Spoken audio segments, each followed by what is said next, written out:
So, how did so many people end up voting for Trump? How did over 70 million people vote for Donald Trump? This has been something that the subscribers to my channel, the viewers of my videos, have been asking again and again and again over recent weeks. And it's a perfectly valid, completely understandable question. What's going on in the mind of Trump voters? And I've heard some harrowing stories about people whose families have been split apart, people who have been estranged from close relatives because of their support for Trump, and how alienated they feel by that.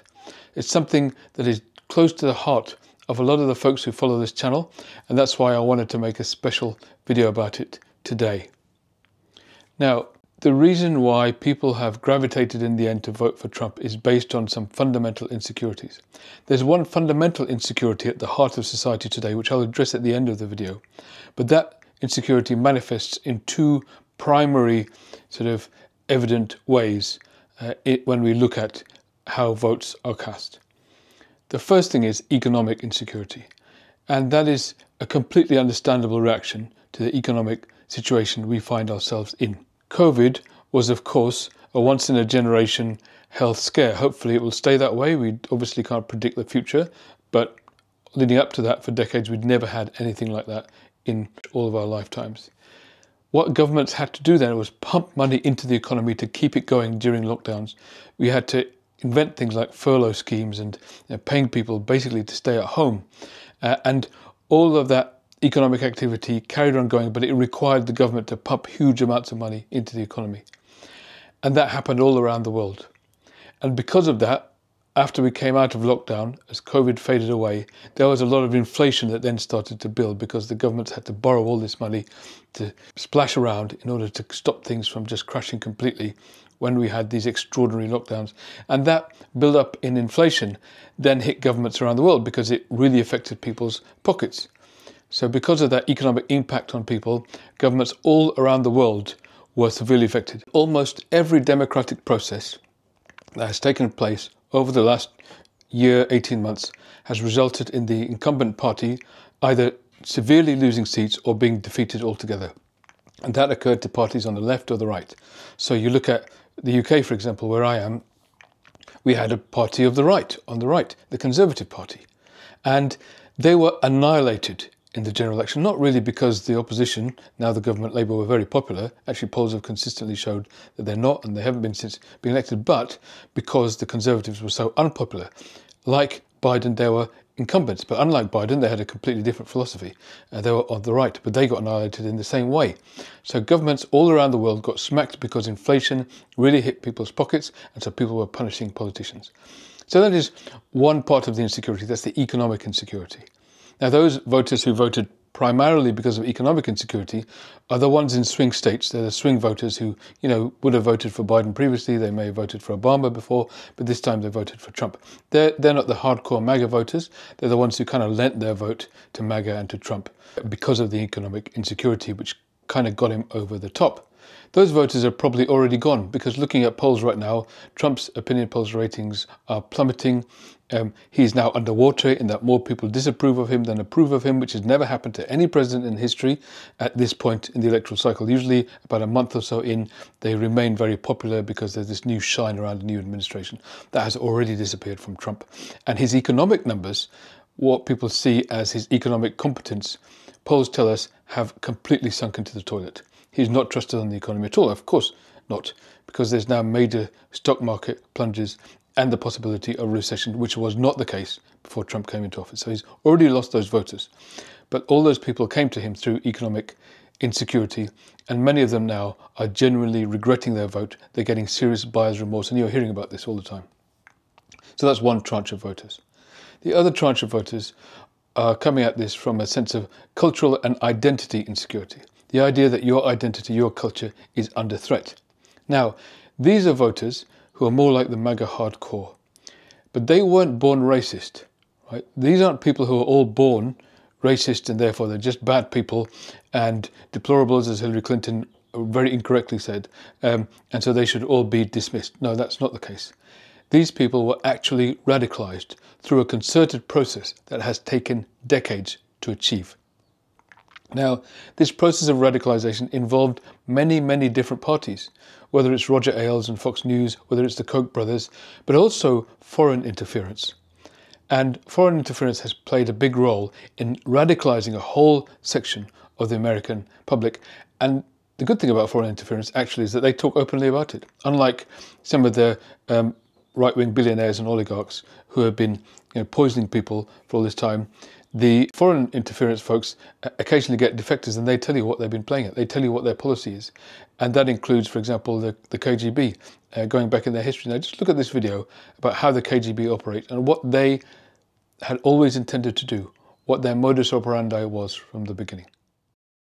Ideological subversion is the process which is legitimate, overt, and open. You can see it with your own eyes. All you have to do, all American mass media has to do, is to unplug their bananas from their ears, open up their eyes, and they can see it.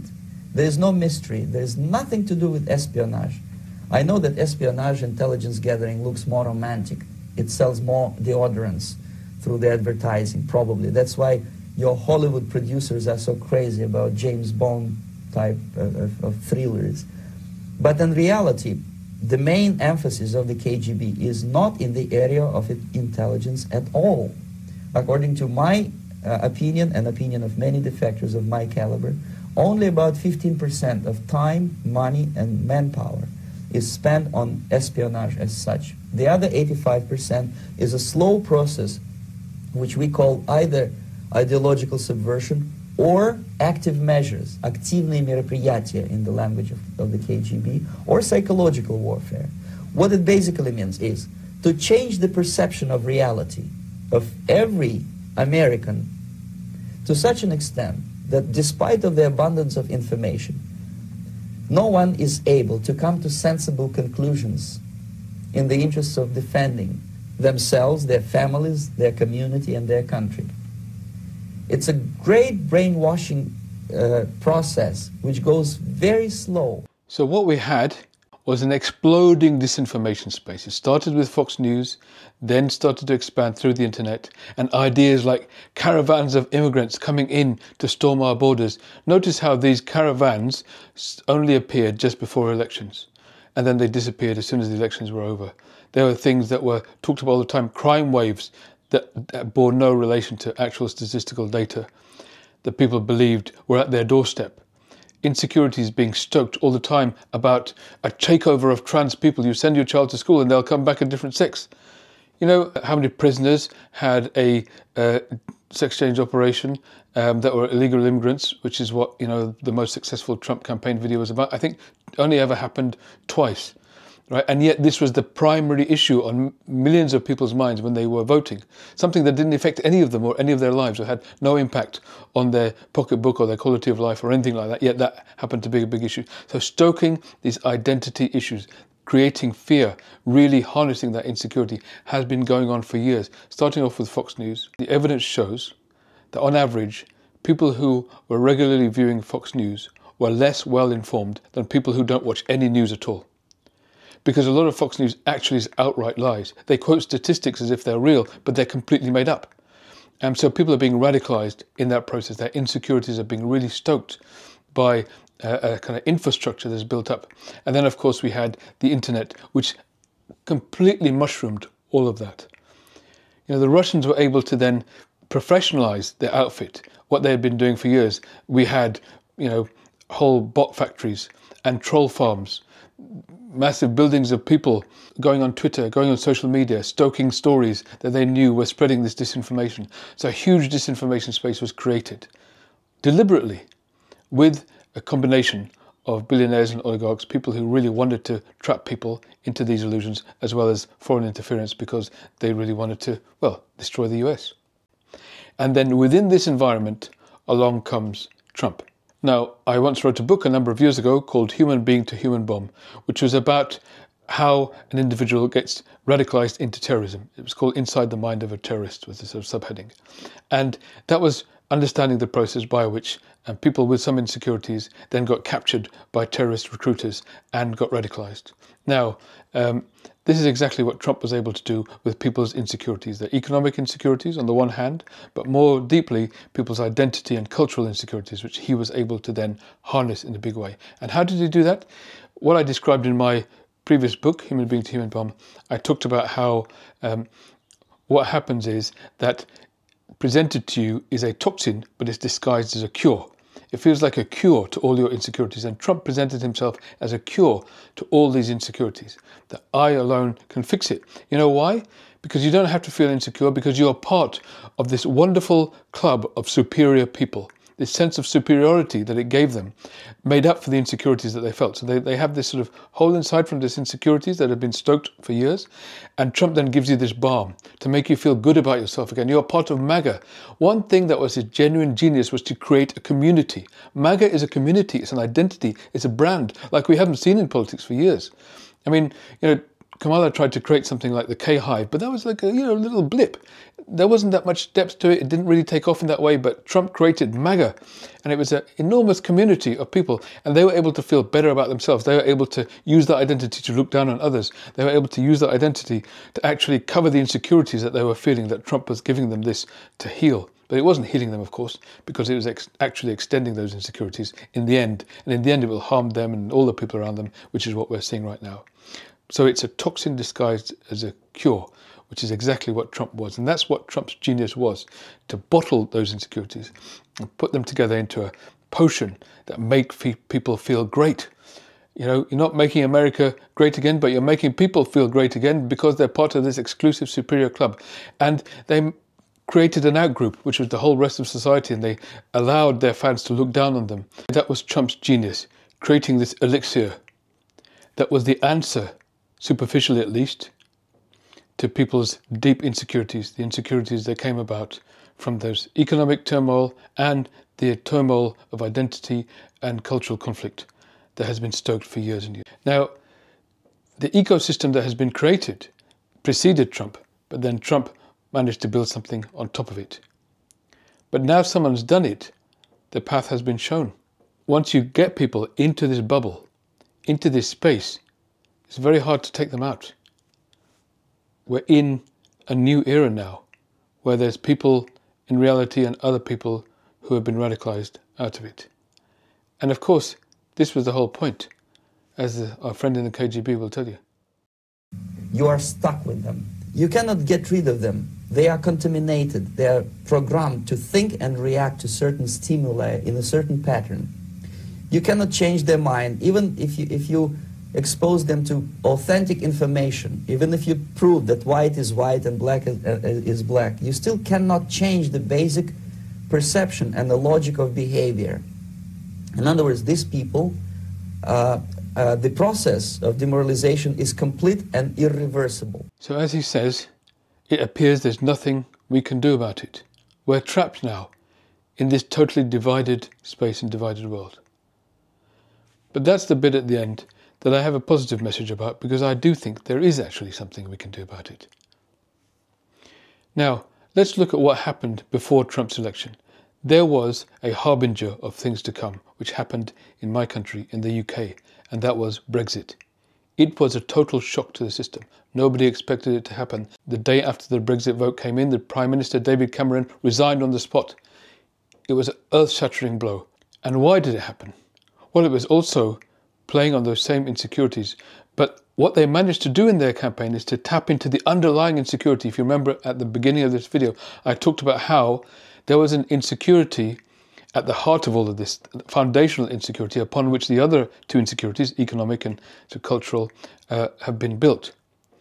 And what the Brexit campaign did, the pure genius of the Brexit campaign, is that they went straight to the heart of that underlying insecurity with 3 words.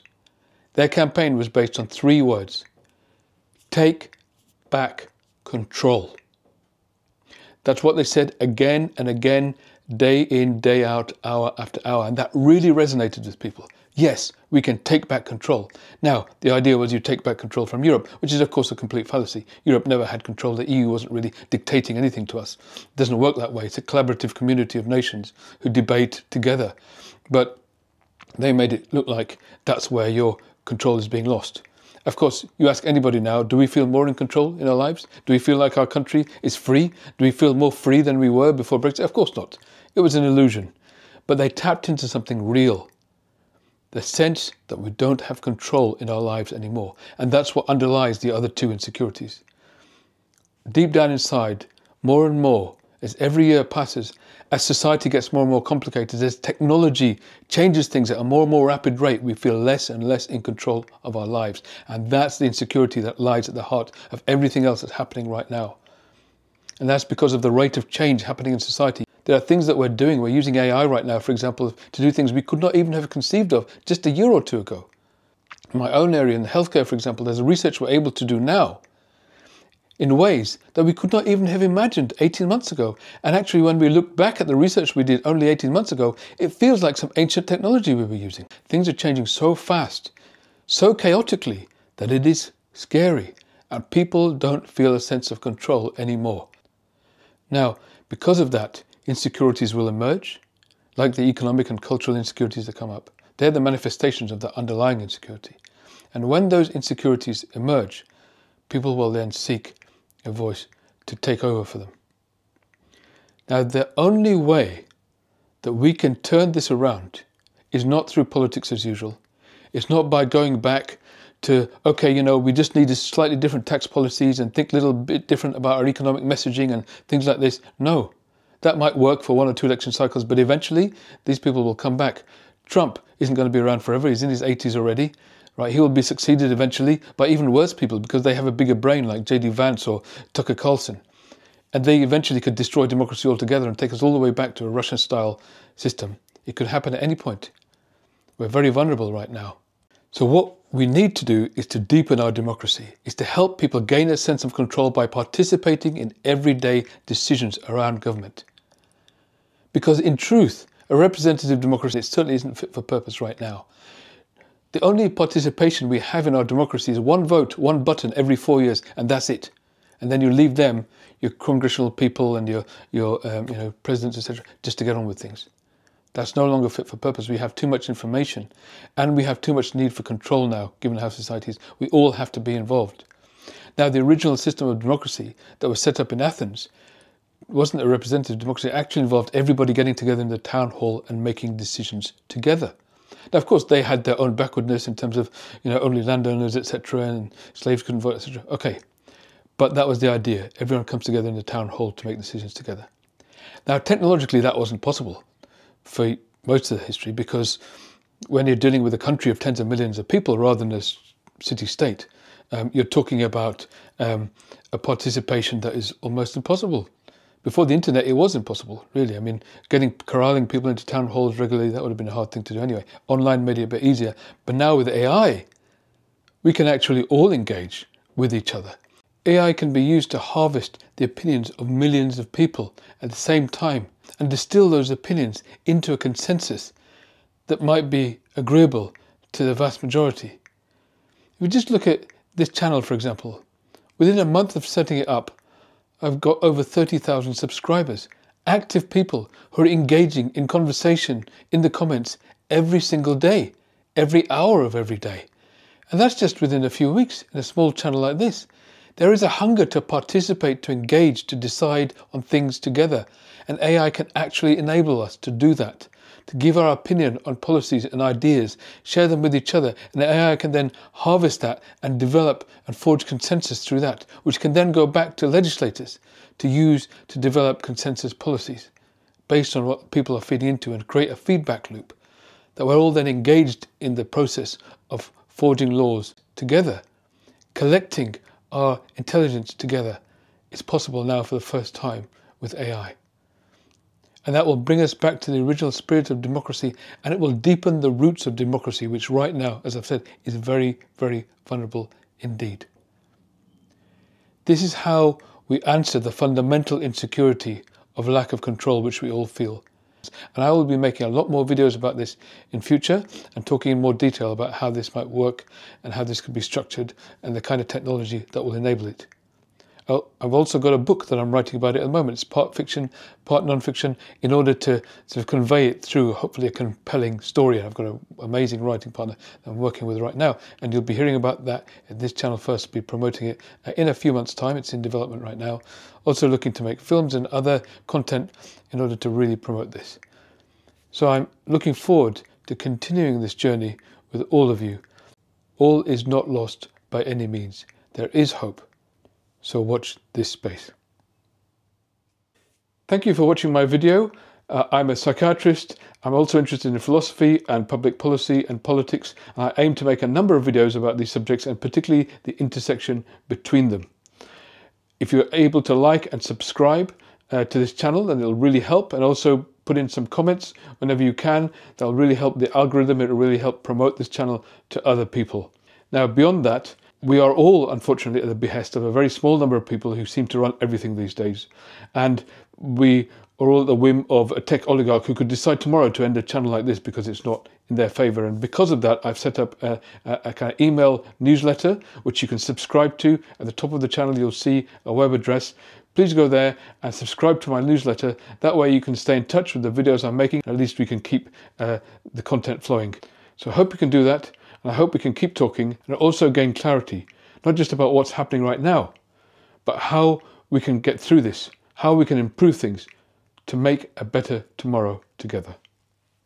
Thank you.